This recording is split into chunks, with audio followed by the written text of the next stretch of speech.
આજ રાજકોટ શહેરના આદિ ડેમ પોલીસ સ્ટેશનમાં છેલ્લા 3 દિવસમાં 2 ચીટિંગના બનાવ બન્યા હતા.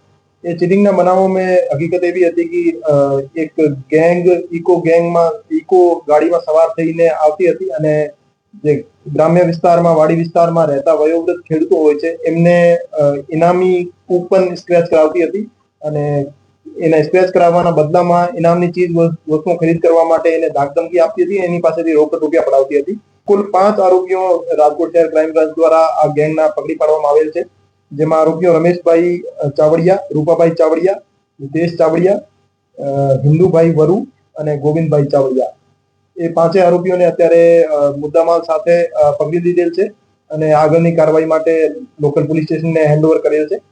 અને એમની એમો એવી હતી કે એ આ રીતના નીતિ સેલ્સ ઓફર નામથી સ્ક્રેચ કાર્ડ જે અભણ વયોવૃદ્ધ ખેડૂત હોય છે એમને બતાવતા હતા અને એમના ઉપર સ્ક્રેચ કરાવતા હતા અને સ્ક્રેચ કરાવ્યા પછી એમના જે એમની ઇનામની વસ્તુ લખેલી હોય જેમ કે મિક્સર લખેલું હોય તો એમને મિક્સર આપતા હતા. મિક્સરની કિંમત 1500 થી 2000 હોય છે અને એમની પાસેથી 15 થી 20,000 રૂપિયા પડાવતા હતા.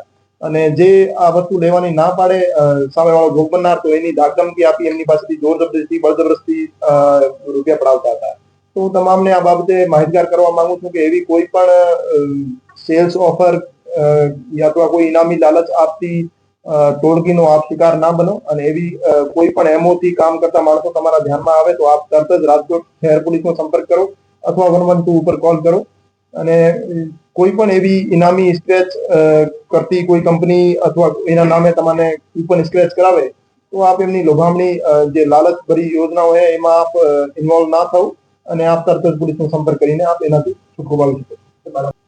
એના વિરુદ્ધ 2 ગુના છેલ્લા 3 દિવસમાં રાજકોટ શહેરના જ આદિ ડેમ પોલીસ સ્ટેશનમાં દાખલ થયેલા છે. આ સિવાય પણ એક પણ કોઈ ગુનો દાખલ થયેલો નથી, અરજી થયેલી છે. એને કબૂલાત આપી છે કે લાંબા સમય પહેલા જે વાડી વિસ્તારમાં રહેતા ખેડૂતો હોય છે, અભણ માણસો હોય છે, એને એ રીતે લાલચમાં લઈ અને એમને સ્ક્રેચ કરાવતી હતી અને સ્ક્રેચ કરાવ્યા પછી એને વસ્તુ જોઈતી હોય કે ના જોઈતી હોય દબાણ કરીને એમની પાસેથી પૈસા પડાવતા હતા. એ સુધી એને 3 થી 4 કબૂલાત આપી છે પણ એના ભોગ બનનાર અમને મળી આવેથી એના વિરુદ્ધ બીજા ગુના અમે દાખલ કરીશું.